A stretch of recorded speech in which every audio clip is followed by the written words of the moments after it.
I would like to call the January 23rd, 2024 meeting of the Environment Committee to order. And we have a quorum of council members here.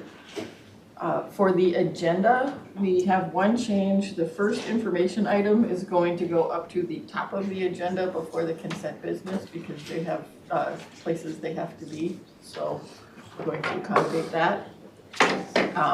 If there's no objection, then we will proceed with that agenda. I'm not seeing any objection. Next up is the approval of the minutes for December 12th, 2023. Need a motion and a second? Second. Oh, and we're missing.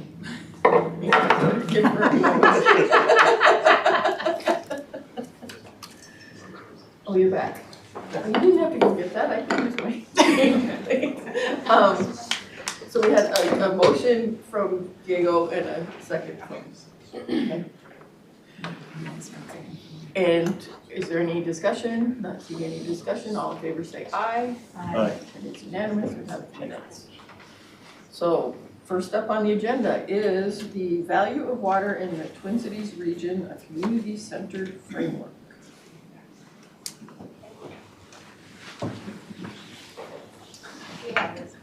We have this whole thing. Yeah. Well, I'm gonna sit here first. Okay. Yeah. And then I'm second. Okay. I don't think You're gonna bring us We should have had you sit before the meeting. we have a team. Hi. Can you all hear me okay? I'm John Clark. I'm Principal Environmental Scientist in Water Policy and Planning. I'm the project manager for this project. Jen Kostrowski, our assistant manager, is my co-project manager. Yeah, we're here to talk to you about the value of water in the Twin Cities Metro from a residential perspective. We're working with an excellent team at the University of Minnesota to identify these values and collect this information, and they'll be giving you the more interesting part of the presentation in a couple slides, but I'm just going to give you a little intro. So, why residents? Well, residents are, unsurprisingly, water drinkers, water consumers, water users, boaters, fishers, swimmers. They are customers of our customers and customers of our partners. They they drink water from our water suppliers. They are wastewater service customers.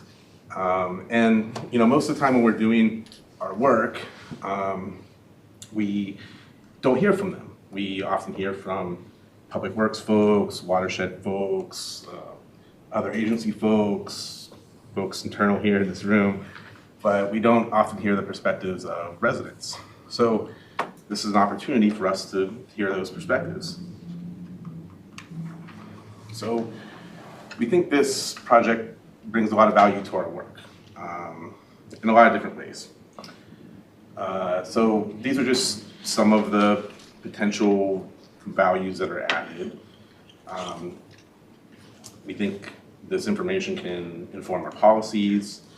It can help us form more trusting relationships. It can help our partners form more trusting relationships. It helps us align with other plans that are being developed in the state and in the region.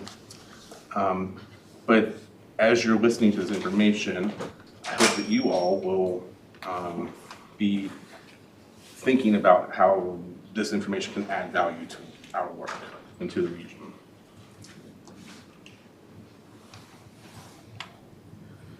So you can see we have a pretty big project team. This is not the complete team. So I just want to thank them for our partnership, and we've been working together for a number of years, and they're doing great work. I also want to thank our internal partners. We did a first phase of this work and shared some of the information internally, and we ended up getting cross-council support for this work. So Angela Torres and Lisa Barras and Community Development have co-funded this project, and Judy Sventek and Water Resources also has been a big advocate and funding partner for the project. So I think that's a really important point. A lot of folks are seeing value in this work, not just from a water perspective, but across the council. So the research team, hi. Oh, if you have any questions about the project, of course, contact myself or Jen. Now onto the interesting stuff. So I'll just read your little bios that I have here. We have a couple of them. Okay, so May Davenport is a professor in the Department of Forest Resources and director of the Center for Changing Landscapes at the University of Minnesota in the Twin Cities. Her teaching and research focuses on human environmental values, beliefs and behaviors, and community engagement in environmental decision-making. Her research program is particularly centered on community-based planning and policy for water protection, climate resilience, and environmental justice. Am I supposed to wave? That's me. Hi, Small hand gesture. Bonnie Keeler couldn't make it, but Aaron, I'm not sure if I pronounce your last name, Niehoff? Niehoff. Niehoff, okay. Aaron Niehoff is a policy analyst in Bonnie Keeler's lab, who's PI on this project, and has been involved in the analysis of the survey work that we're doing. Emily Kreider? Right. Is a postdoctoral fellow with the Center for Changing Landscapes and the Institute of the Environment. She got a PhD from the U of M in 2023 in Natural Resources Science and Management. Gio Delgado Ortiz, Gio, hi. Graduated from the University of Minnesota in 2023 with a bachelor's degree in environmental sciences and policy. Currently, he is working as a full-time researcher for the Center for Changing Landscapes. And Gio was involved in a lot of the on-the-ground survey work. And Olivia Tussle, right, as a fifth-year student at the University of Minnesota studying environmental science, policy, and management, focusing on policy, planning, law, and society. She has been working as a research assistant for the Center for Changing Landscapes since May 2022. And we'll be graduating this May. Congratulations. So, May, All right. you're up. Thank you. Well, you can't tell right now, but I'm smiling because I'm really eager to share with you just a sampling of some of the results from the research that we've conducted through this 3-year collaboration with the Met Council. We're extremely grateful to John and to Jennifer for supporting us in this work and for their partnership. And also to all of you on the Environment Committee, thanks for taking the time to listen to us. We hope that today's discussion really sort of kickstarts future dialogue with the Met Council about what we've learned from our survey research, and also that it'll provide some policy insights in advanced water programming for all metro area residents. And I'm going to kick off with a brief background to our project and our approach that we call the value of water in the Twin Cities. I guess I'll do this then. Okay, project background. Click. So as a scientist, I'm really drawn to the idea of representation justice and how representation justice can guide environmental science and policy. Based on our past survey research, we know that Minnesotans value water. That's not a surprise. And that clean water is critical to quality of life in the state and across the metro area. What we don't understand or didn't understand so well until we did this study was how water relationships vary across social groups and cultural backgrounds, and also how those relationships can be better represented in policy and planning. So knowing the full value of water and priorities for protecting water across communities will help water professionals, water decision makers, support and sustain those critical relationships over time and the highly cultural water relationships that we have.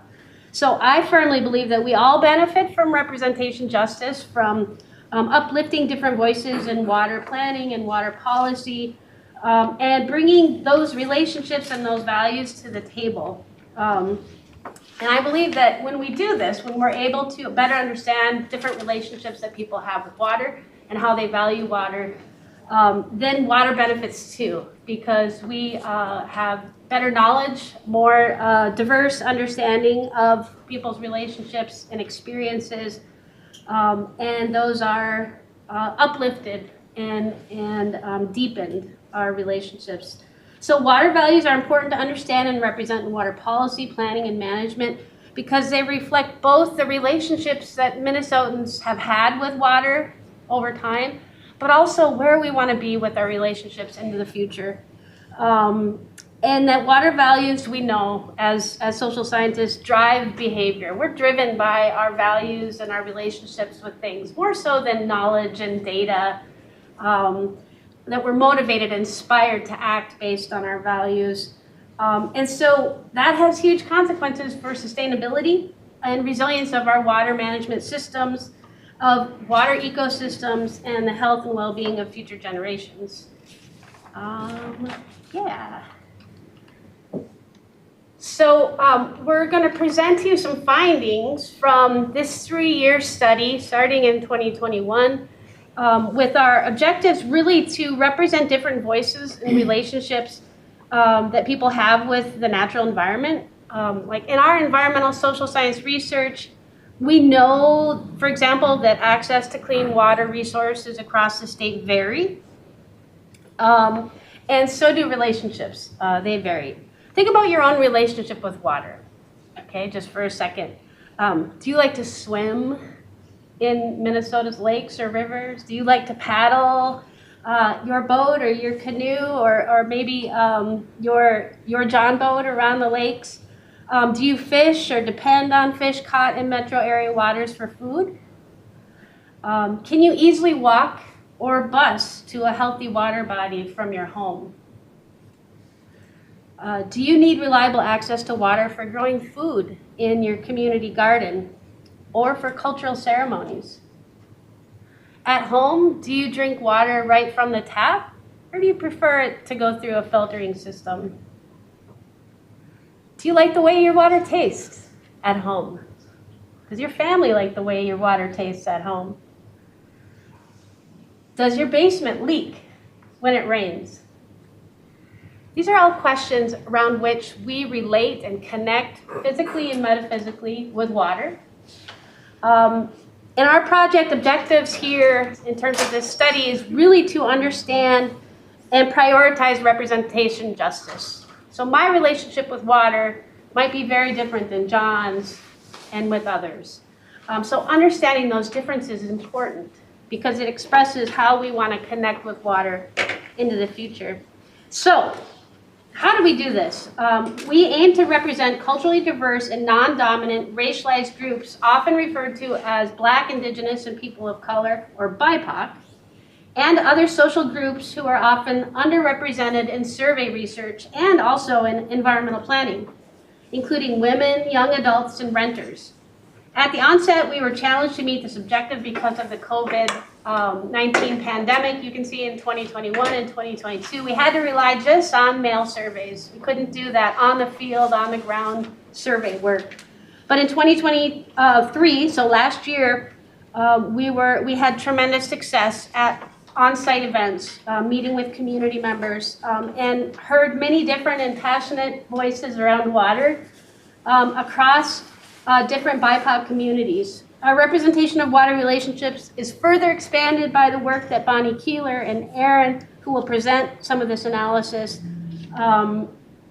it's the community-based framework that we're talking about is really supported both in our on-site survey efforts and in the work that Bonnie Keeler has done with her team. So we want to set the stage for policy discussion, for understanding how people view and value water, and we really hope to start that discussion here today. We're going to focus in our results that we present on that second and third bubble, so the two in the middle, the findings from our on-site surveys at cultural events, and then the municipal survey assessment that has been ongoing since 2022. And I'll kick it over to Gio. Sounds good. Hello, everybody. For the record, I am Giovanni de Ortiz. Moving on to the on-site survey design and methods. Now, in committing to our objectives of representation, justice, and organizing interactive policy for water, we found it equally important to establish relevant goals during the event selection and survey process. This includes amplifying diverse voices around water in the seven county metro by aiming for a representative sample when surveying, obtaining roughly 1,000 survey responses across different event types, diversified both by zip code distribution and event size. And lastly, checking in regularly with our Met Council partners at monthly meetings to gauge the status of our efforts and ensure that it was meeting their scope of work. Now with that, we are ultimately able to obtain 1,085 responses and attend 14 events. And here in this picture, you can see this is one of the events. This is the Hmong International Freedom Festival in St. Paul. Next slide. Sorry, I can't control it anymore. I'm done. I got it. Thank you. So on the ground, we adopted a number of strategies to not only meet these surveying goals, but to aim for collaborative, culturally relevant, and inclusive engagement around water policy and water discussions. So some steps that we took toward meaningful collaboration include recruiting and training research assistants who are multilingual, a number of which were from these actual community events, partnering with local organizations and leaders to build support and continue community engagement. So in this photo, we're here present with Project Sweetie Pie, and we were at their Celestial Garden in North Minneapolis in May. And with that, just being present at these events, not only as vendors, but as as people, and having these personal discussions, these one-on-one discussions about water resources. With that, one of the last steps that we took was simply meeting participants' needs on the field. So this could be as simple as providing them a chair, some shade, some water, sitting down with them, having a conversation about their survey and translating it based on their language needs, presenting it to them in a form that they could be able to access it more efficiently. And I will pass it on to Olivia. Hi, I'm Olivia Tussel. So the photo above is from Open Streets Cedar Riverside on August 20th. Administering the survey required consistency and responsiveness to community needs. We had a simple but engaging table display to avoid materials that might sway survey results. We had no reports, brochures, or other information on water or other environmental concerns, and we engaged younger audiences in natural resource management discussions with questions like, what do you value most about Minnesota's lakes and rivers?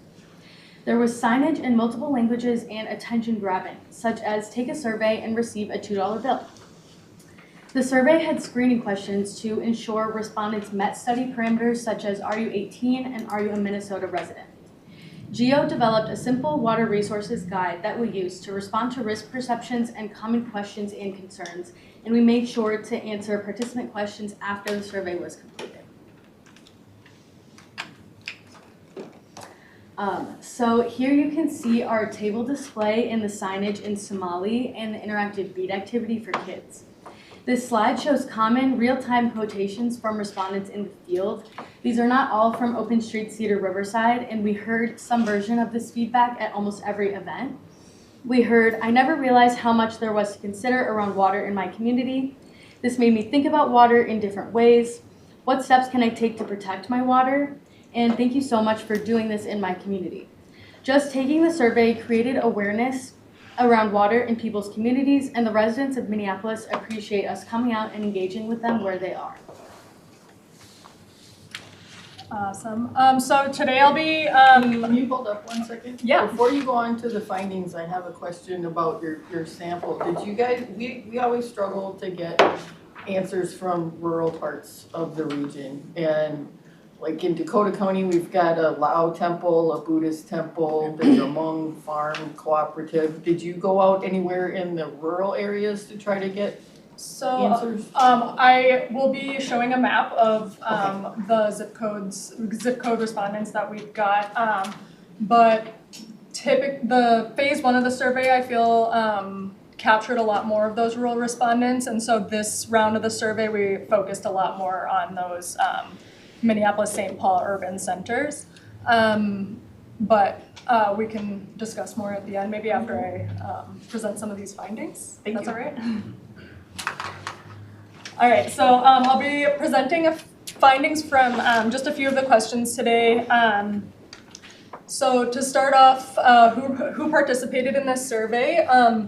As a reminder, for that phase 1 mail survey, We did intend to do on-site surveys for that phase as well, but due to pandemic constraints, had to pivot to a mail survey. That survey targeted census tracts with higher racial and economic diversity. But even with that targeted mailing effort, we still only ended up with 6% BIPOC respondents, as compared to 70% BIPOC in this current effort, or in this current on-site survey effort. On our survey, we listed racial and ethnic categories with the goal of representing those categories across identities, so specifically Black, Indigenous, Hispanic, Asian, Middle Eastern, and North African groups, to ensure that we had representation across those groups. We had a goal of 100 respondents per group at least, and we hit that goal for all categories except for Middle Eastern, North African. That 100 number was to ensure statistical reliability in our later data, statistical analysis.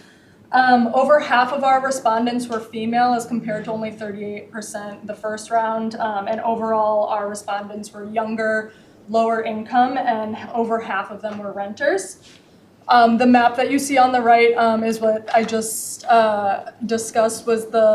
It's sorted by zip code here. So we had respondents list where their zip code was. Because of how we sampled, we were focused on the urban centers of Minneapolis and St. Paul, but we did hit zip codes from all around the 7-county metro area. And finally, at the bottom, we asked, where do respondents primarily get their drinking water from? 70% drink from a public water supplier from the tap, 30% from purchased bottled water, and 3% have a private well. And in these later slides, I'll be sharing data from a couple more questions that we asked. There's a lot more data to be shared later, and especially more demographic comparisons that we can do because of the effort that we made to sample in this way and to capture these groups that we don't typically see represented in survey work. All right, so this first water value slide, we gave respondents a list of these 14 water values that you see at the bottom and asked, how important is it to you to protect lakes and rivers for the following water values or uses? We asked respondents on a 5-point scale to rate those values, and what you see here is the percent that rated them very or extremely important. I've pulled out the top 5 priorities here. It's a little hard to see at the bottom. These 5 priorities, future generations, clean, safe drinking water, equitable access, habitat, these top 5 were the same across all demographic groups. So whether we sorted by race, gender, age, all these top 5 priorities were always the same. What's also important to note is that we've asked this water values question in a lot of different other surveys in our work with Center for Changing Landscapes. And this is the first time that we've had a different number 1 water value. Typically we have drinking water that is safe and clean as the number 1. And this is the first time that future generations has bumped up to number 1. And lastly on this side, I just want to draw attention to the right half of the graph. This graph is a little bit of a breakout of white versus BIPOC respondents here. And you see on the right half of the graph, BIPOC respondents value those activities a little, or much more highly by quite a large margin for some of them. And this is all information that we would have missed had we just taken a simple average of respondents overall. In particular, I know it's hard to see at the bottom, but those cultural or religious practices, water for watering vegetable gardens, those often have cultural significance in BIPOC populations or can be important in food desert areas where there's less access to healthy food. Next, we asked about concerns about water. So we gave respondents a list of 8 water issues and asked how concerned they were about the following. The 5 that you see here are the top 5, and it's interesting to note here that overall concern was pretty high. Over 50% were very or extremely concerned with all of these, and over 75% were concerned with climate change impacts to water. I have a similar breakout by race here. The colored blue and orange bars are items where there was a statistically significant difference between white and BIPOC respondents, which means that the difference in responses was the probability that these different responses occurred by chance was low enough that we can confidently say they didn't occur by chance. And you'll see here that BIPOC respondents are significantly more concerned about those items on the right side, items like flooding, adequate water supply, water that's not safe for drinking. Here we gave participants a list of 12 information sources and asked how much they trust or distrust those sources of information about local water issues. The top 5 are what you see on the left here: environmental organizations, agencies, universities, and then people in the community. Regional government or Met Council fell in the middle around number 8. The graph on the right, we asked people, how familiar are you with local water issues and how important is it to you to learn about local water issues? This graph I think is interesting because it kind of tells a story about residents' appetite for information about local water issues. They don't necessarily feel super informed, as you can see from those blue bars, but as you can see from the orange bar, they place a high level of importance on learning more. And lastly, a breakdown of water protection actions here. So we asked about residents' intention to engage in water protection actions in the next 12 months, and overall found fairly high levels of support for community actions, in particular environmental justice actions. And I just wanted to show an additional breakdown here of owners versus renters. This high percentage of renters that we have in this sample is fairly unusual for a survey of this type. And while there's only 2 statistically significant differences in this particular question, it is still interesting to see the higher level of intention to engage in renters for a couple of these actions. So I'll pass it on.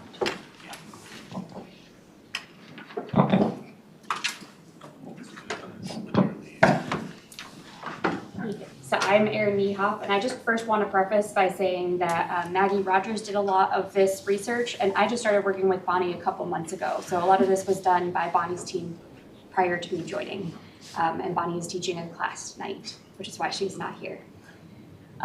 So in addition to the survey work that May's team was doing, Bonnie's team ended up looking at surveys that already exist and trying to understand what sort of questions about water were being asked on those surveys. As part of that research, they ended up contacting over 200 metro area cities, counties, and watershed organizations. And then of the 182 communities in the metro area, they received data from 58 of those. And then they received data from 3 out of the 7 counties. The map that you see on the slide there shows where we received responses from, and based on Metropolitan Council population estimates, it represents about 63% of the population of the 7-county metro area. Surveys typically were written because of the Minnesota Local Performance Measurement Program. It seems like more surveys are being put out there because of that program. And water-related questions on those assess the quality and dependability of water sources, services, quality of local water resources, concerns about water supply or quality, and the importance of water to the community. So I will say first that the findings show that Minnesotans, and especially here in the metropolitan area, the respondents find the quality and dependability of their water to be better than the national average. So 77% of respondents rated the quality and dependability of their city water supply as excellent or good. And 74% of respondents rated the quality of communities' water resources as excellent or good. compared to 65% of US adults surveyed by the American Water Works Association, who rated their public water supply as excellent or good. And those two questions that you see at the top of the slide are some of the questions that were consistent between the surveys that we found through our research. The first two findings on this slide come from a lot of the different Polco studies that were taken. Parks and lakes rated among the most liked attributes of living in metro area counties. So it just shows how important our nature is and the environmental services of the area. And most residents rated the quality of drinking water high, with some exceptions. A lot of those exceptions do end up coming from the Washington County area. National surveys show that minority and low-income households are more likely to perceive their water supply as unsafe and more likely to purchase and consume bottled water. I will say that for the surveys that we looked into, there wasn't the sort of demographic breakdown that you get with the information that May's team was able to gather. And one thing that I think is really important to note, especially for the Met Council, I know that you guys do not supply water necessarily, but in terms of helping out others within the metropolitan area with sending out regular communications from water management authorities, because sending out those sorts of notices can help increase perceived quality of the water supply and satisfaction with water services.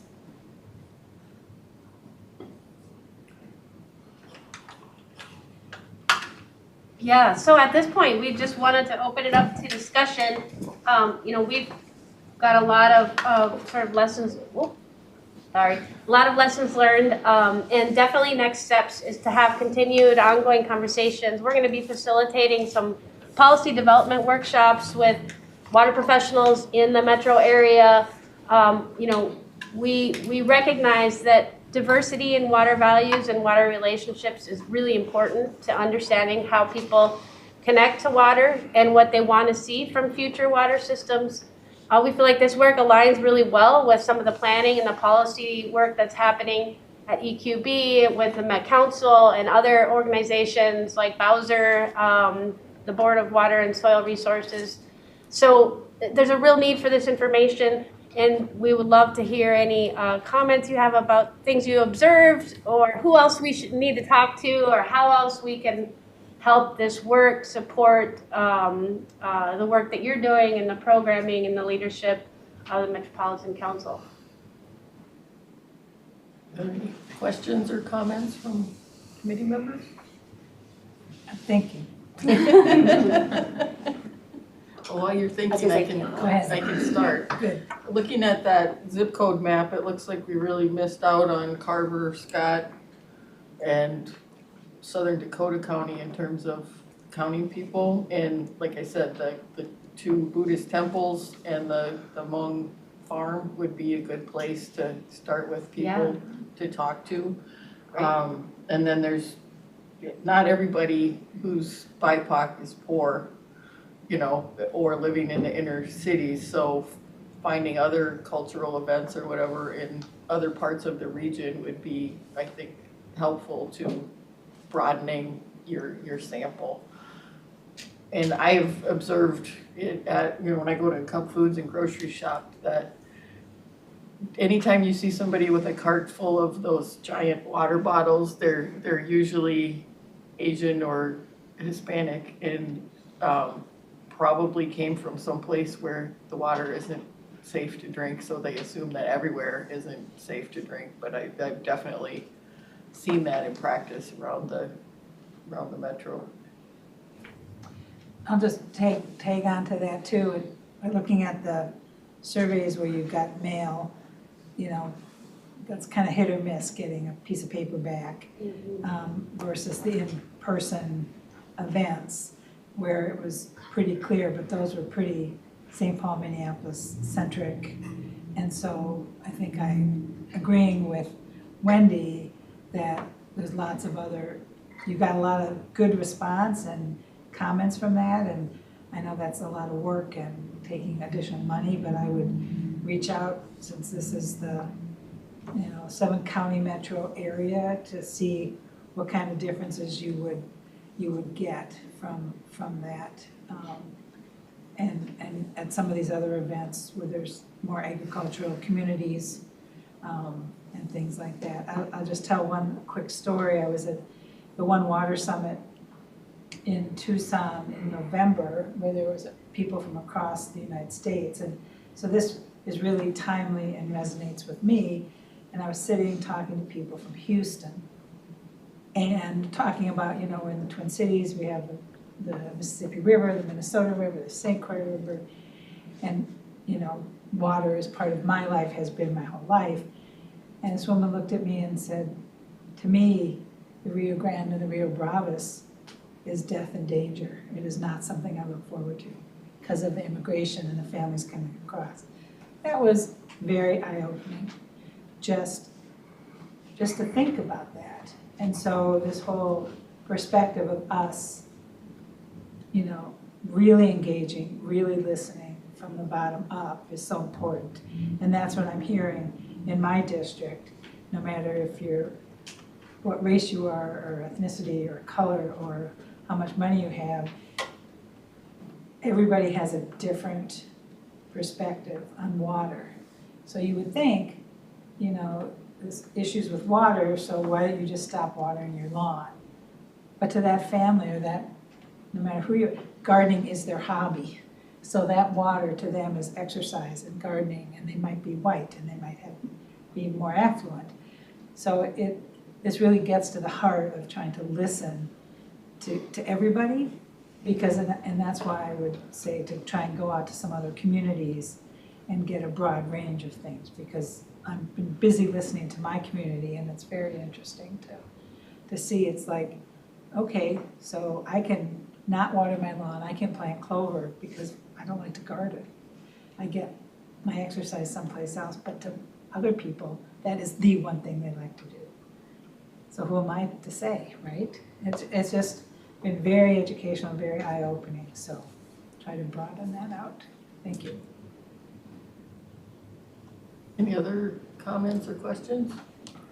And piggybacking off of Tara Wolf's comment too, it didn't click in my mind until you said it, but like from personal experience, my whole family, they won't drink water from the faucet, they won't filter the water. We have to go get gallons of water every time, or bottled water. Was that one of the questions that you asked in your surveys? And then did you also ask, have you looked into to see if your local water is drinkable without actually having to do that? Because when you've just grown up that way, it's ingrained in you. You don't touch that water, you don't drink it, it's only for washing dishes, toiletry, and that's it.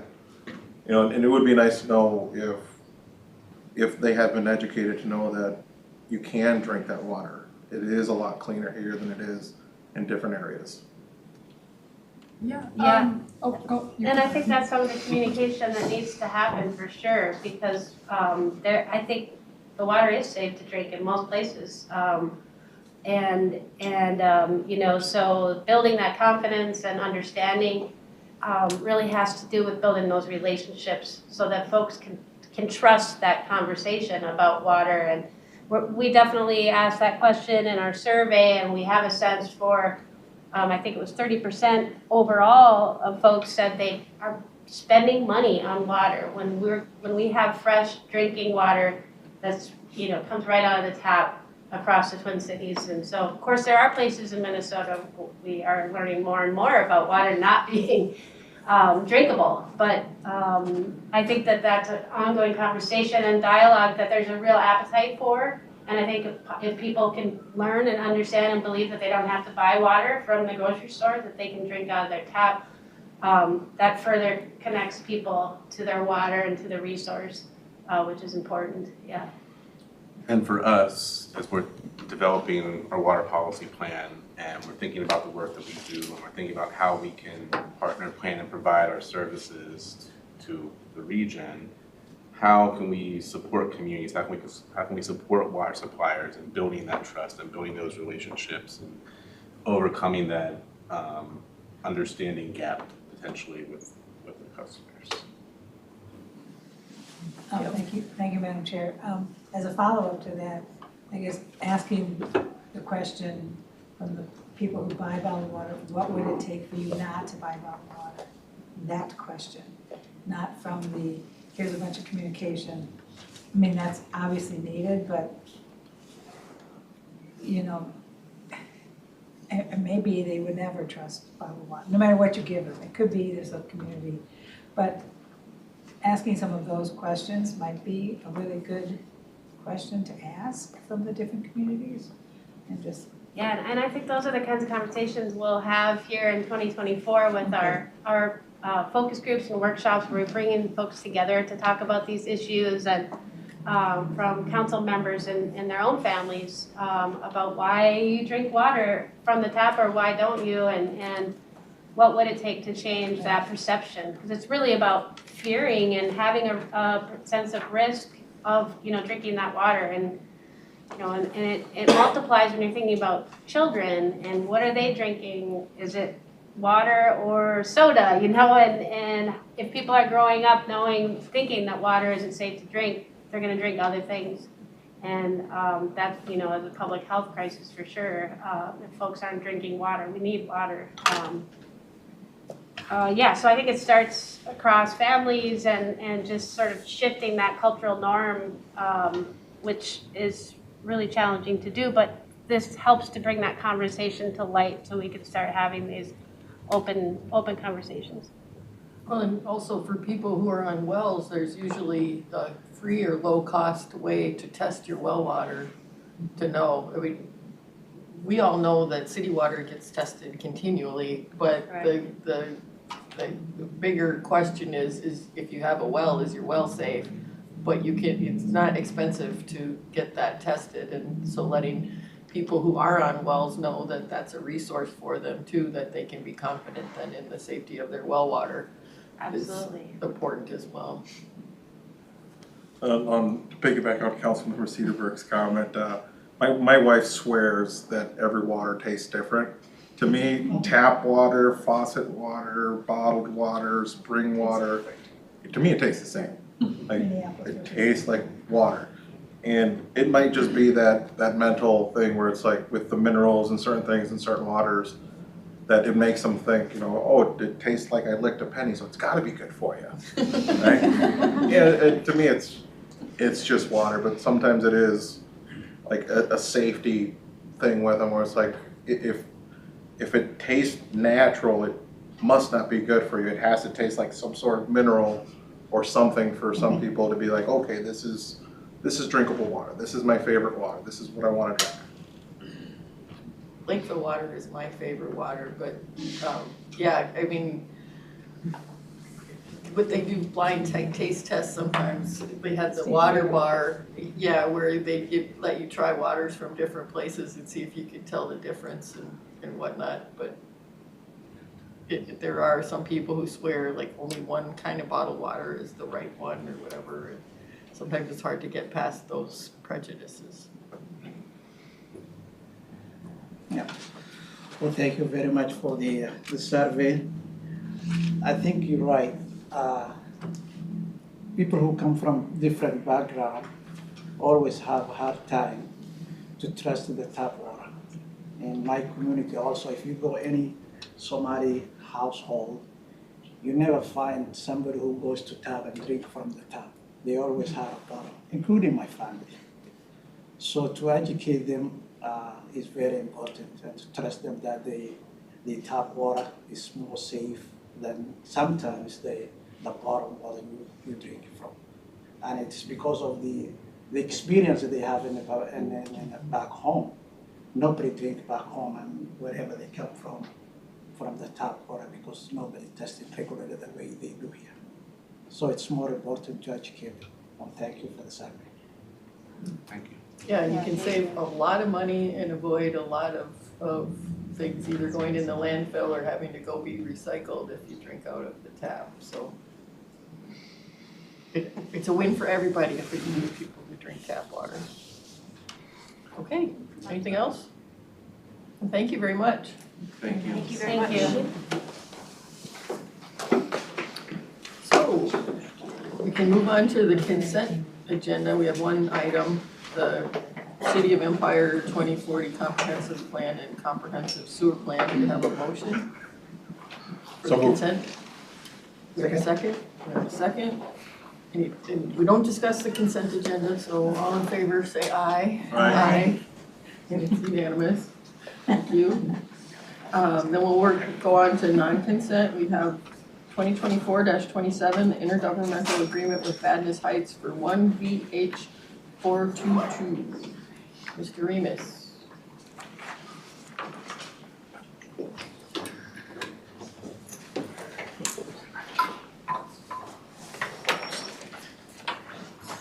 Good afternoon, Madam Chair, committee members. My name is Chris Remus, and I'm an assistant manager in Interceptor Engineering. And the first item today that I want to present is business item 2024-27, intergovernmental agreement with the City of Vadnais Heights.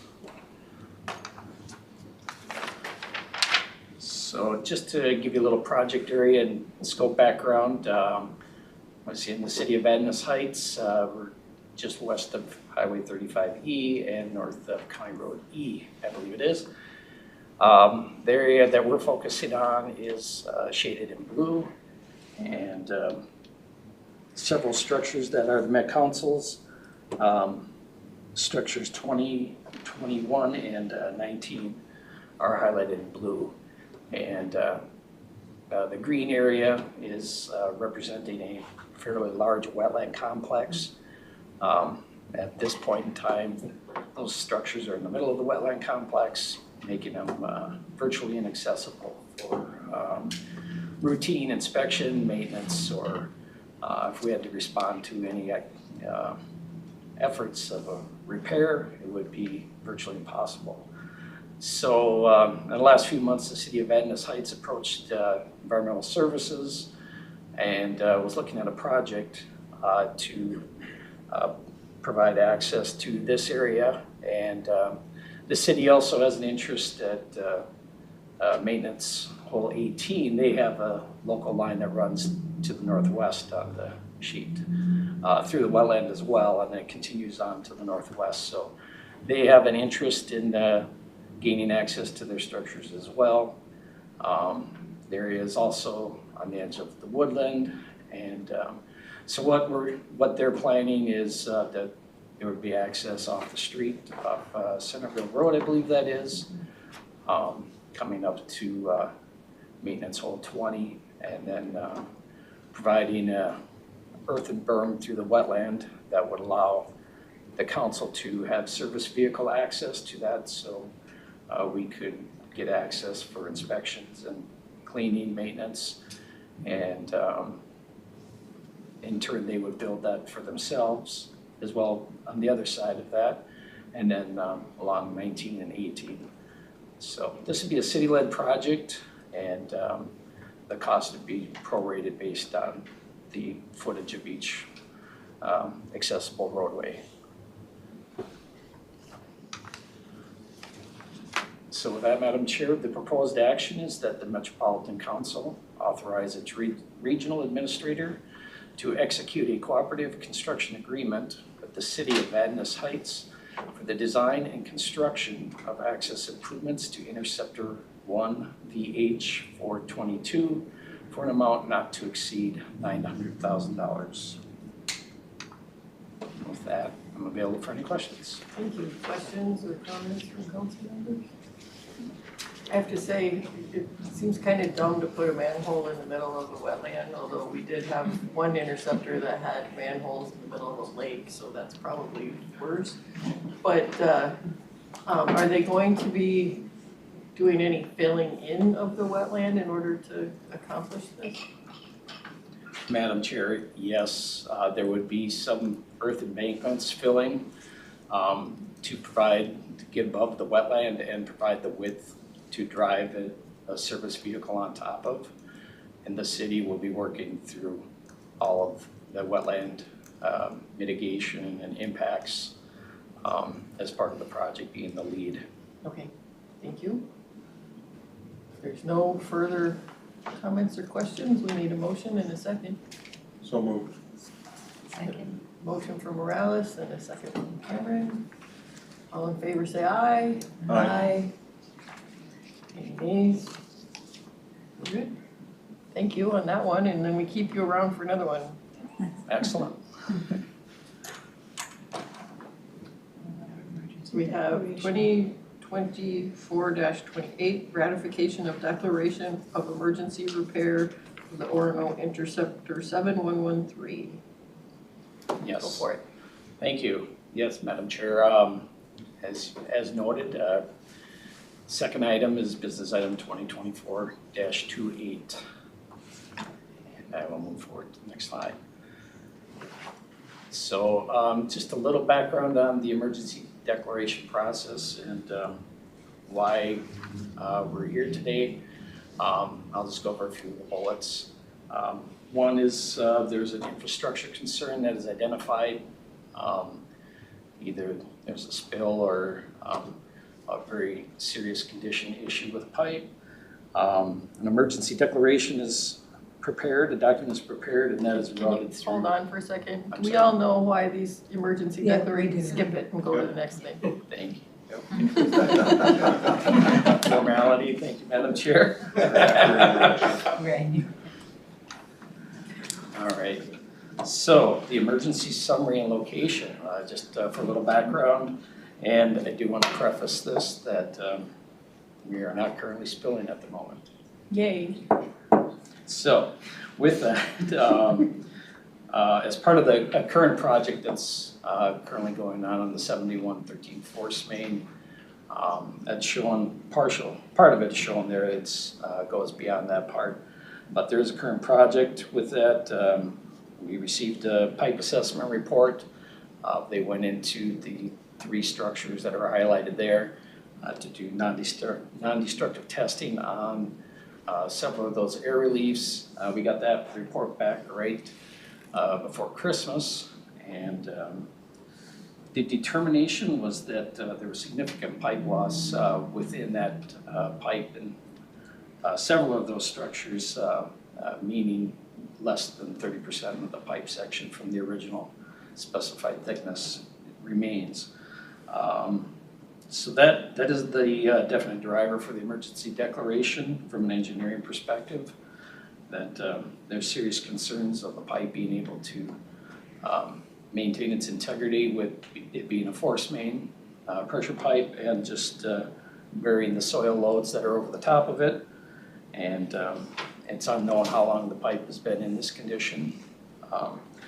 So it was determined that we would declare an emergency to try to avoid any incidents. So a similar failure test, I was here in April and we had a collapsed pipe on a similar force main, and that exhibited 50% loss. So again, serious concerns with the integrity of that pipe, and we want to get to doing something now before there is a spill. So what the plan is the area shown in blue is we would be hiring a contractor to install temporary conveyance, meaning we'd put pipe on the ground that would route the flow around it so we can evaluate and assess that pipe, and then either make a determination if it's a full replace or if it's able to be rehabilitated. So that's where we're at today.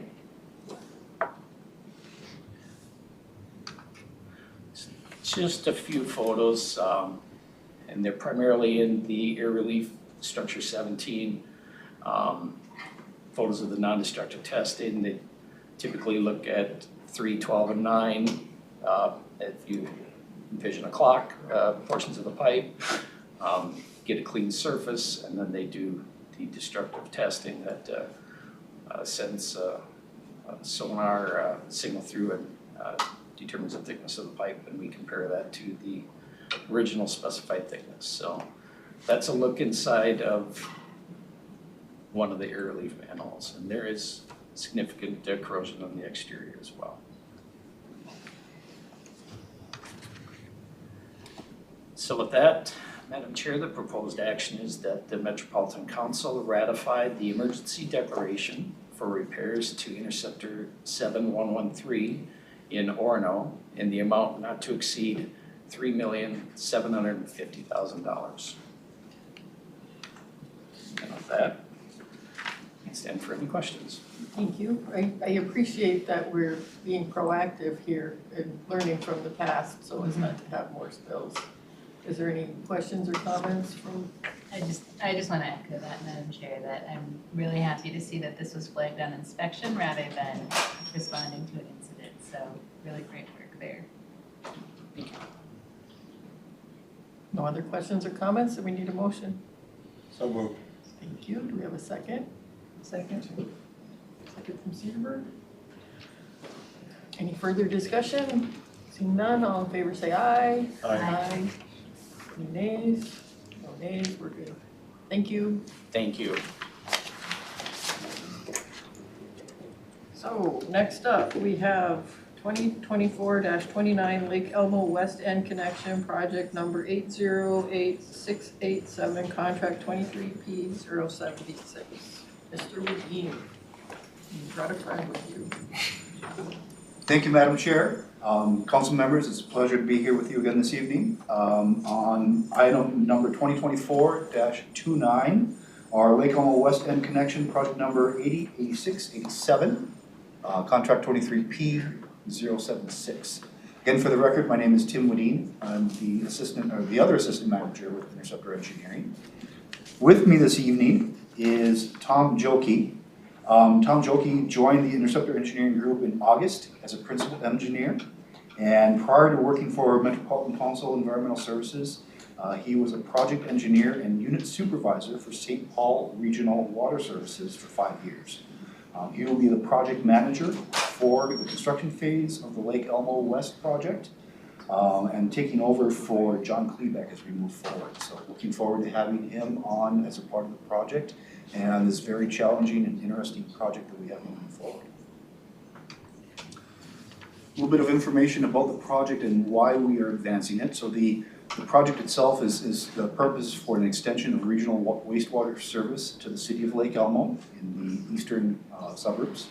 It's a replacement of a smaller local system, and we're really trying to meet the wastewater capacity requirements of ongoing development in Lake Elmo as identified in the city's comprehensive plan. Project area, we are on the north side of Interstate 94, just to the east of the intersection of 94, 694, and 94, or 494, in the city of Oakdale. You can see the blue line there represents the extension of the Interceptor sewer to the city of Lake Elmo, where they have an existing lift station that pumps to an existing city sanitary sewer that serves that area. Really, the project will be there to expand, increase the capacity of that pipe, improve the flow from that area for the city of Lake Elmo, and really be able to help accommodate growth in the region. The expansion of the 1W0500 gravity interceptor, which is what the existing Lake Elmo connection, or Lake Elmo service connects to. The extension of that interceptor will provide service to the city of Lake Elmo. So also the project is going to include replacement of an existing crossing under I-94 that is currently limited due to capacity constraints. We're also going to be installing 6 tunnels as part of this project through a micro-tunneling process. So we'll have a tunnel boring machine that will be out as a part of the project that will be tunneling underneath I-94 and a lot of the other improvements that are in place out there. You may be familiar with the Gold Line project. We are working very closely with the Gold Line team to make sure that our work doesn't interfere with their work, working around them, and that's really a big reason that one of the big reasons that we're focusing on more of a tunneling project with this work.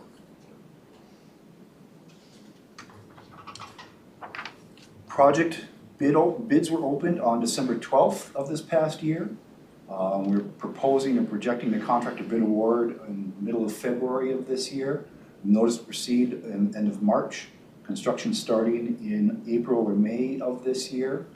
Substantial completion, this is a long project that we're going to be working on. We're looking at about March of 2026 for substantial completion, with construction complete in May of 2026. 2 bids were received for this project on our bid opening day, ranged from $28,795,749 to $31,654,385. Engineering and Construction Innovators Incorporated was the low responsible bid at $28,795,749. The Office of Equity and Equal Opportunity set in a Metropolitan Council underutilized business goal of 5%. To be found responsive, which EC&I was found responsive, a bidder must meet the MCUB requirements of the contract by either meeting the MCUB goal or making adequate good faith efforts to meet the goal. With that, our proposed action is that the Metropolitan Council authorize the Regional Administrator to award and execute contract 23P076 with Engineering and Construction Innovations Incorporated to construct the Lake Elmo West Connection in an amount not to exceed $28,795,749. With that, I'm available for questions. Questions? I have one. How does that bid compare to the engineer's estimate? There was no discussion of. Madam Chair, council members, I don't remember what the engineer's estimate was exactly. I want to say that the engineer's estimate was around $26 million, so it's pretty close to what we were expecting.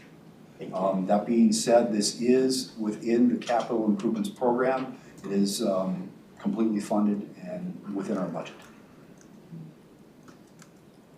There's no other discussion. Go ahead. So for a project of this size, the MCUB goal is relatively small. Can you talk about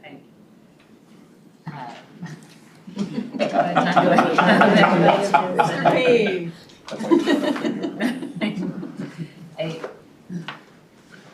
You knew we were going to ask that question. That's right.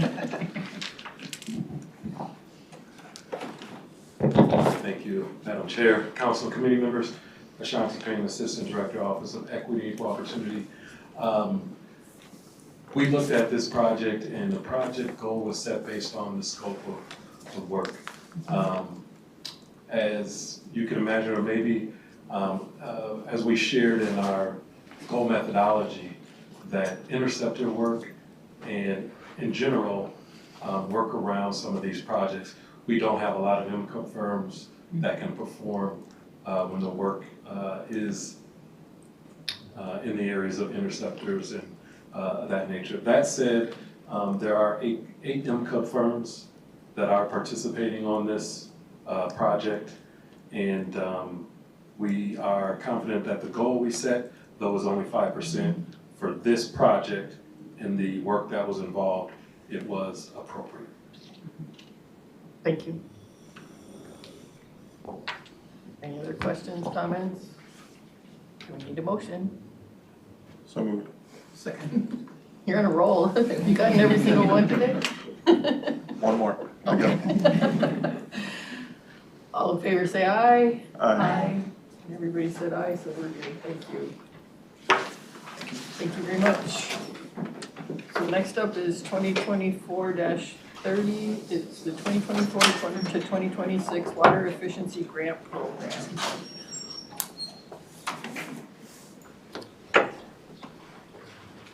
Thank you, Madam Chair, committee members. I'm obviously not Henry McCarthy. I'm Judy Spentek, manager of the Water Resources Group. Henry was not able to be in person today. And I'll be talking about business item 2024-30. So my council has been operating the Water Efficiency Grant Program since 2015 with funding from the Clean Water Funds. The goal of this grant program is really to support technical and behavioral changes that improve municipal water use efficiency. We do that through replacement of water using devices with high efficiency, effectiveness, and alternatives. This includes toilets, smart irrigation controllers, clothes washers, and more. We shared information with you back in November, but to refresh, we've had 3 grant cycles so far. The first one was for 2015 to 2017, where we awarded $500,000 to 19 communities. Back in 2019 to 22, we awarded $750,000 to 37 communities, and then from 22 to 2024, we awarded $1.25 million to 37 communities, of which $250,000 was set aside and given to the St. Paul Regional Water Services to do an equity pilot project. So now this current cycle ends on June 30th, 2024, and we'll be talking about the next program, which will be for 2024 to 2026 today. We have $1.5 million for this program, and we're hoping to continue this with the Met Council grant program covering 80% of the program costs and the communities having a 20% local match. So like I said, for this program, we have $1.5 million.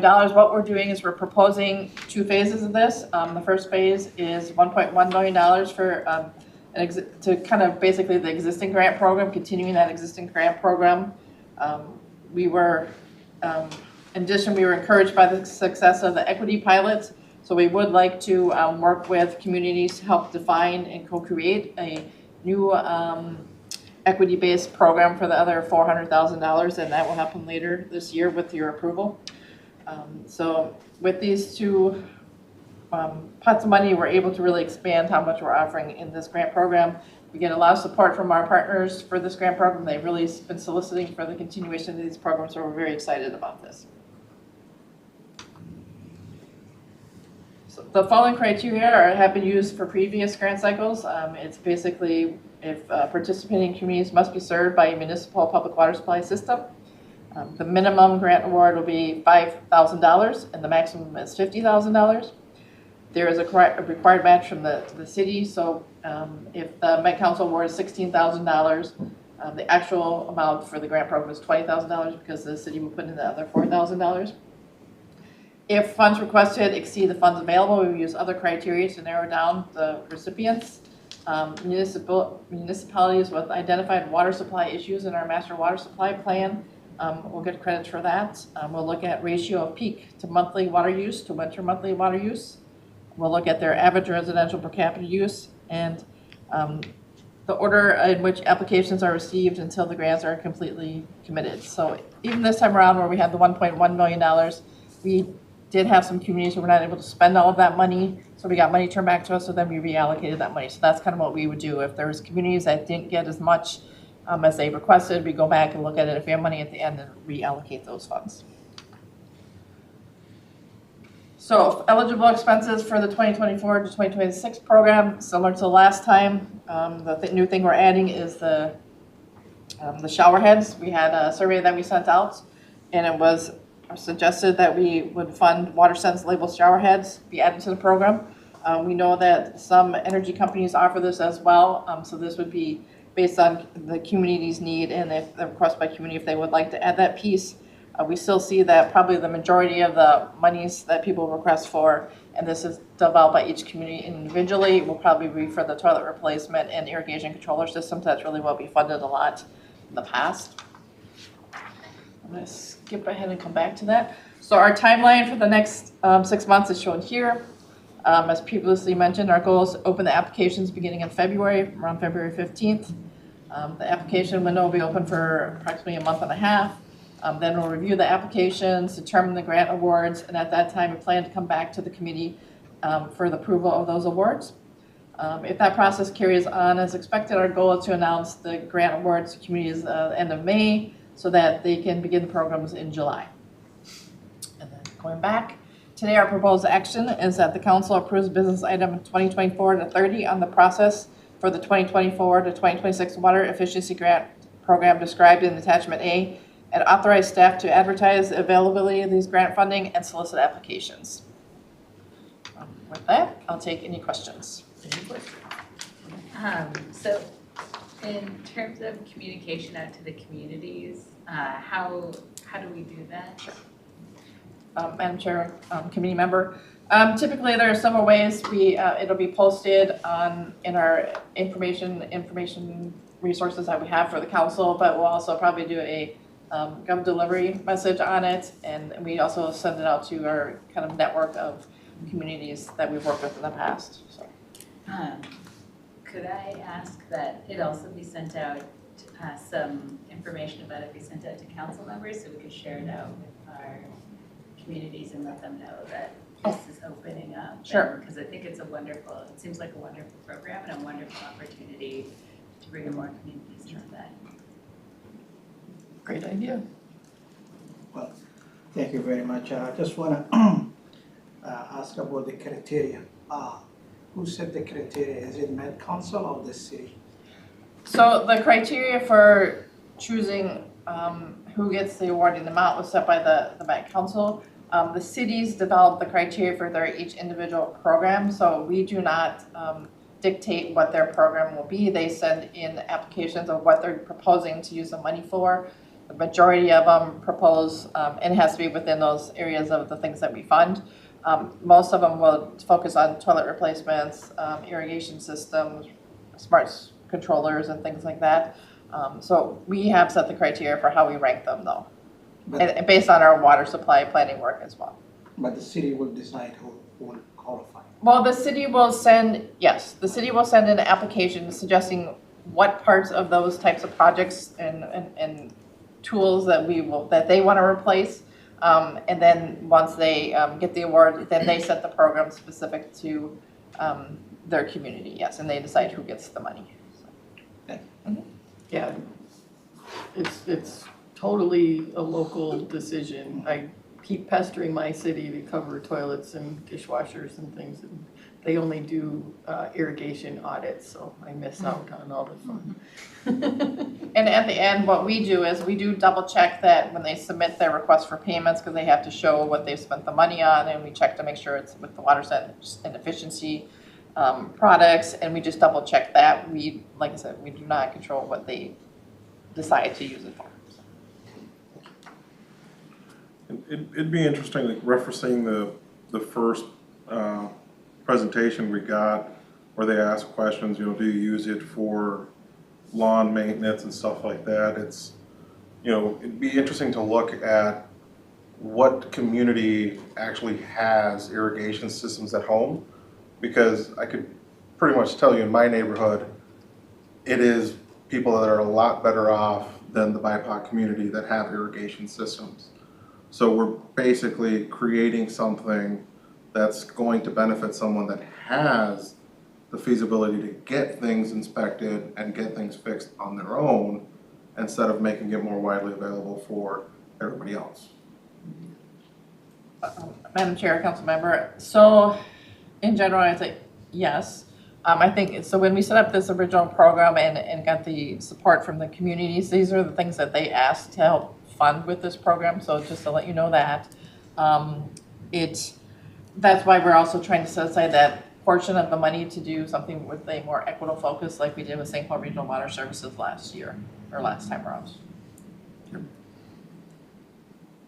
Anything else? We need a motion. So moved. Second. All in favor say aye. Aye. It's unanimous. Thank you. Go forth and prosper. It's just gonna slide on over.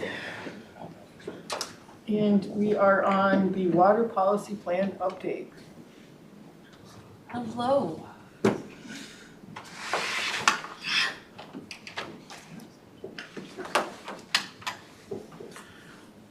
Hello, committee members. My name is Jen Kostrowski. Once again, we are here to talk about the water policy plan. This time is a little bit different though. I feel as though we have been prepping you and preparing you for just this very moment. Because the four of you are going to engage in a participatory, more stand up, interact, actually give your thoughts to us. I know, I didn't get your permission to do this, but we're gonna go ahead with this. The reason why we want to get a little bit more motion action is because we really want to have a discussion with you and get some direction about where our policies currently stand and where we should be heading as we are moving closer and closer to the adoption day in February of 2025, which is so much closer than it sounds.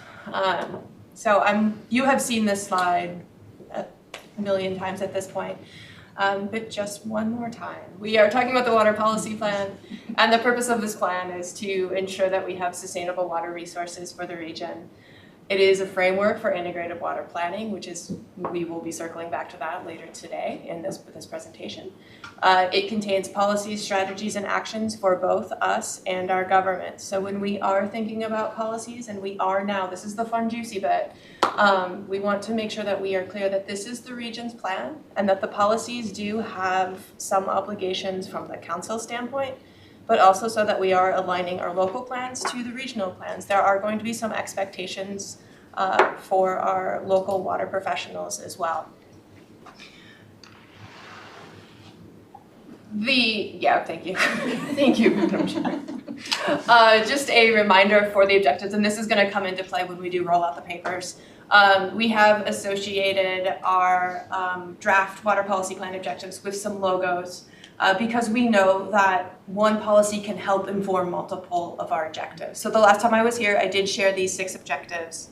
Just wanted to have this slide in here to remind you about the logos. The one thing that I do also want to and will continue to remind you is that this is a living document. Emily, Steve, John, and Maureen Hoffman and I are currently working on it. I won't say overnight because we actually do take breaks, but we're working on it through this whole process. So when we do come to you with policies on papers or when you have written Word documents, that is a snapshot in time. And we are going out and we are engaging with our other stakeholder groups, with our other advisory groups, and getting feedback. So the document is changing. This is why it's important to get your feedback now so that we can incorporate this as we are continuing to create. I want to just refresh where we are on the objectives because we are now going to be talking about the policy template. In the handout that was associated with the agenda for today's meeting, you did get a Word document with a list of policy tables like this to show where we are thinking and what direction we want to have our water policies in. The template of the table itself is consistent between the policies. So there's a topic area header, there's a little bit of narrative language to set the context as to why we think that policy is important. And then we get to the table itself, and then the first section of the table is the policy. The second row in the table shares the desired outcomes that we hope that the policy will bring about. This is where the logos come back. So the third row is the connected objectives. So we are showing that those policies are connected to the objectives and that they are rooted there. And then the last part is where we will be providing example actions of how this policy could be implemented either by us or by our local partners to really make this policy achieve those desired outcomes that we have in this table. And we have decided, and I shared this earlier, that we really liked and really have been embracing our mission verbs to help bring about the vision that environmental services has of clean water for future generations. So we've taken that framework and started framing our actions in those 3 areas as well to show where we really are committing in our partnering, our planning, and our providing of services for the region. And so every time we have a policy conversation, it's going to be presented in this template, and so we're going to try and keep things consistent. And now this is where I'm going to, this is where I'm going to share some of the draft policy topics. This is not the entire list. Like I said, we were in the process of working and refining some, so next time that I come through, we will have an increased list and an edited list to always keep you up to date where we are in the creation process. The policies that we have right now, and the one that we will be discussing today, will only cover one just for time's sake, is the integrated water policy. The other ones that we have flushed out and are in the process of moving through our water advisory group is a water and land use policy. We have a water and climate resiliency policy. We have a policy about equitable water outcomes. We have a water conservation and efficient use policy. And we have a water monitoring, data, and assessment policy. But like I said, it's clear that we do more work than what these policies cover, so there is more to come, and we'll be sharing those with you in future conversations. I gave you the entire packet today so that you have time to look through it, but we will try to continue to just knock these policies off one by one and work our way through them as time allows. When we do breakouts, and we will have 2 giant pieces of papers put, and Nika, I'm not going to actually move tables on you. Just for ease, we can just put it in the 2 different corners of the rectangle. We will ask 2 council members to come on down to this side and 2 council members to go up onto that side. The reason we are intentionally pulling you into smaller groups is to hopefully allow more opportunity for you to provide your input. You will have the same tables at both corners, so both will be working on the integrated water planning policy. But it's just that opportunity to have a smaller, more intimate conversation. And we will have the authoring team also amongst you so that we can hear what you have to say and really incorporate and ask questions to make sure that you as policymakers and decision makers are getting your feedback into this policy so that we can really shape it in the way that would help best inform the region and help represent the views of your constituency. So when we do roll out those papers, there's a couple of things I want you to think about in those discussions. What are your first impressions? Stay level at the content. Make sure, first off, that the content is what you feel comfortable on. Are we on the right path with that content?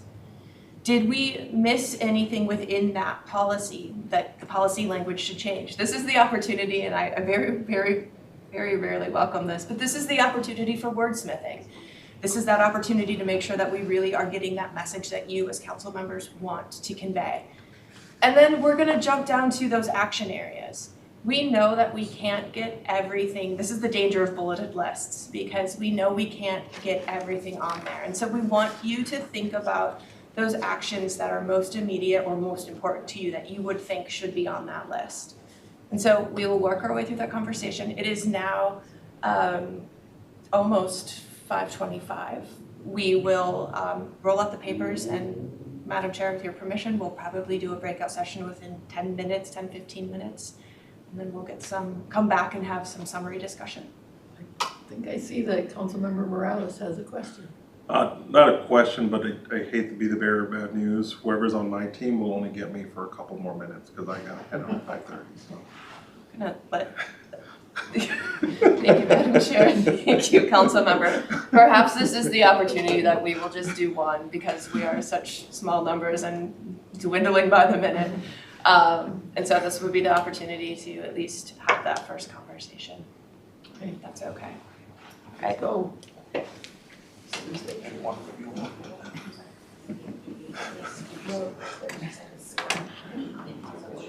guys want to come over here and we'll all hop on this bottom. Drag your chair with you. That's the corner of no chairs. Well, there's chairs over there. Do you have a preferred corner?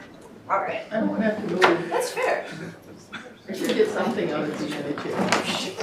No comments.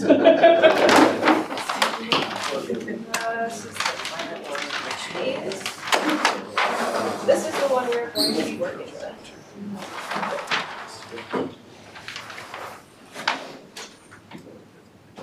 All right, hang on real quick.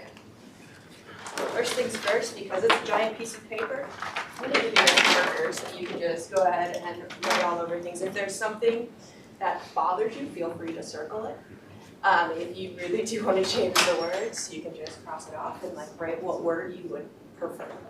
And then if you feel like you're a Post-it note person, also brought those as well. So we're going to give you some minutes just to have some independent brainstorming on this, and then we will come back and start talking with you about this.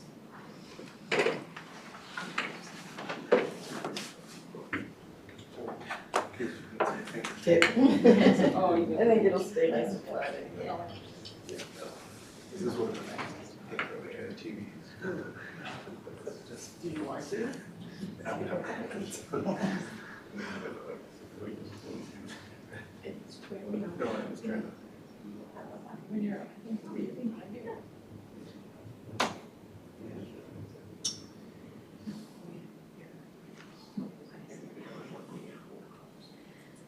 It's also my fault. Yeah. So I'm sorry. I should have said. I think we're just gonna get a couple.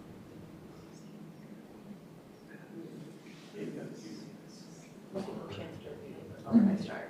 Well, yeah, and keep a frame very top end of the growing with this policy. Yeah. Yeah. Focus. Yeah, I was wondering, trying to think about why, how much, like explain ourselves, how much will be just. Okay. Yeah. Yeah. Yep. We'll see how that works.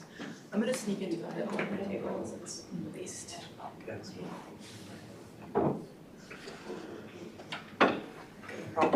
You could have.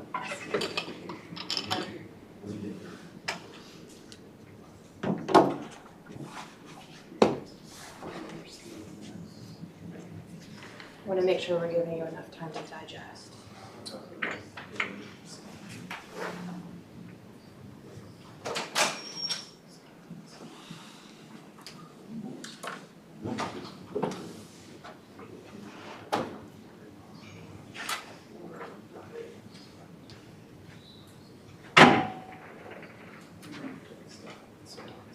Just makes it a lot harder when we've worked through this so much. Yeah. Quite some time, it's like, here, find the mistakes now. You also can find the mistakes later. And the other part that, this is the first viewpoint of this. You will continue to get that Word document updated. And then, there will be that time where we pull it all together because looking at one policy on its own, not seeing how it all fits together is the other really hard ask that I'm putting on you, so I apologize. So one thing I will say is, because I've had some conflicts during the last year. I was gonna say, feel so right. But this kind of feels like we're using the definition of the word. Yeah. It took me until I got through here to remind me what we meant by integrated water policy, and so using something else here that speaks more to our outcomes would be really helpful in understanding. If someone is looking at this from this alone, I don't think they understand what we're getting at. And so finding a different word to give people a clue about what we mean by an integrated water policy. Because otherwise they have to dig in a little bit deeper. You mean like using the word to define the word itself? Right, exactly. Fantastic. One thing that's come up in MOSAC discussions under the desired outcomes is having enough water for economic prosperity, that businesses will be able to come here and provide jobs and whatnot.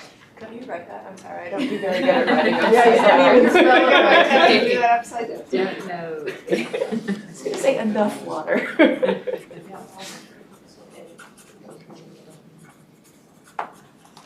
And as we continue to move through these, hopefully we will be hitting these a little bit earlier in the agenda where there are more of them, so we'll have some, maybe having dueling policies happening at the same time. And you also rotate. Does that make sense? Economic prosperity, enough water for business and ag needs. Perfect. Thank you. Was there something,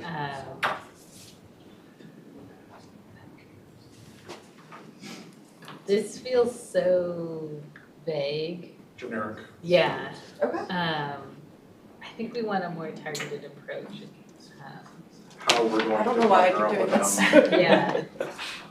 You want to be helpful. I do, I wanna help. You haven't learned how to write upside down, I that's do. okay. It's gonna be one of my performance goals this year. Right upside down. Right upside down. Upside down, left-handed. When you're really good, you can write upside down and backwards. That's next year. I can't take too much on. Got a policy plan to bring through. I guess, thank you for this, and then I'm actually gonna bring you back up here though. So right now, for you all, I know we have one addition for the outcomes. Do these outcomes feel right for you? Mhm. Yeah. And then, so the partnering, just to, when I had it on this slide. The partnering actions are the ones that we're gonna require collaboration with other organizations to enact, so ones that we know we can't do on our own. The planning actions are to create, protect, maintain, enhance, there's a lot of words there, and restore regional waters and water infrastructure. And then lastly, the provide is really where we are committing to what we will be providing as services for the region. So this is where we know we need others, this is where we know others will be a part of our plans more than likely, and then this is us. I think like what Councilman Cameron was talking about, how it's too vague, we should talk more about how we're going to partner with them and less of, you know, the goal is to partner with, you know, local entities, tribal, this and that, but it's like, how do we want to focus our efforts to do something like that? So I think that's where it hits like with this and the majority of the partnership, it's like, it's the typical template of this is what we want to do, but we should focus on more how are we going to do that, how we're going to build those relationships, and how are we going to get across to those different entities to actually do what we want as a partnership portion of it. Okay, thank you. See, like, I think this one gets at what he's saying. This is very concrete in terms of the goal. You're identifying those communities and you're talking about how you're going to bridge those gaps.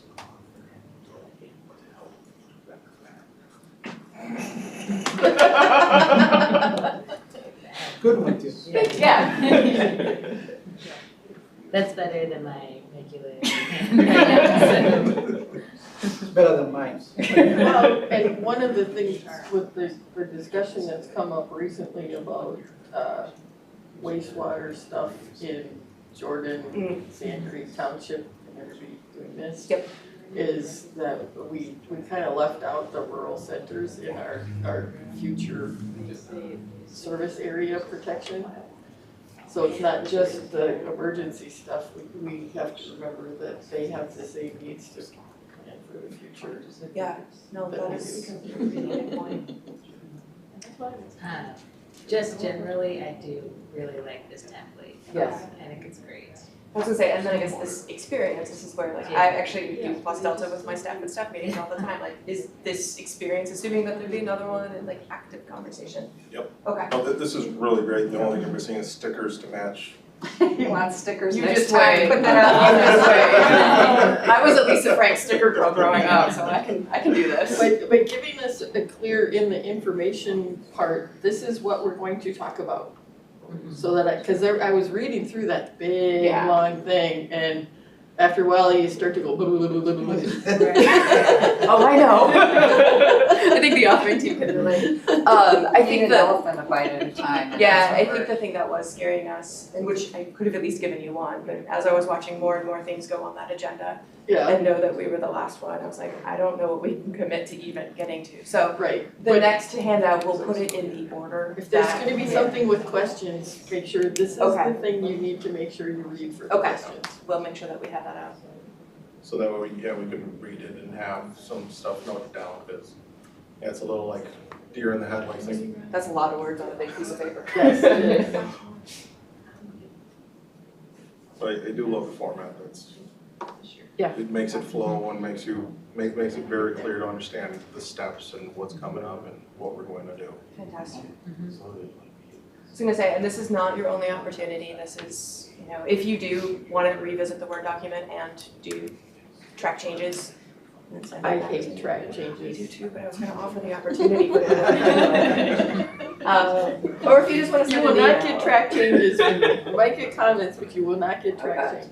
I was gonna say, like, and the next time through, I'm actually gonna be smart enough and put other people's email addresses on the end slide too, so I won't be the only one who gets the comments, but.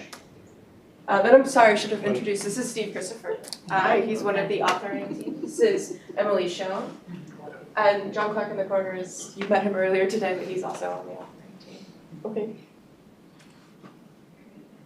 I'm at brain capacity. All right. I don't know about the rest of you. Do you have anything else you want to think about?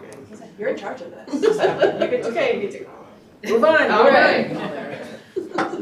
I did promise that I would give a summary of what we did, so I'll Sure. just leave you for this. Yes. Over there.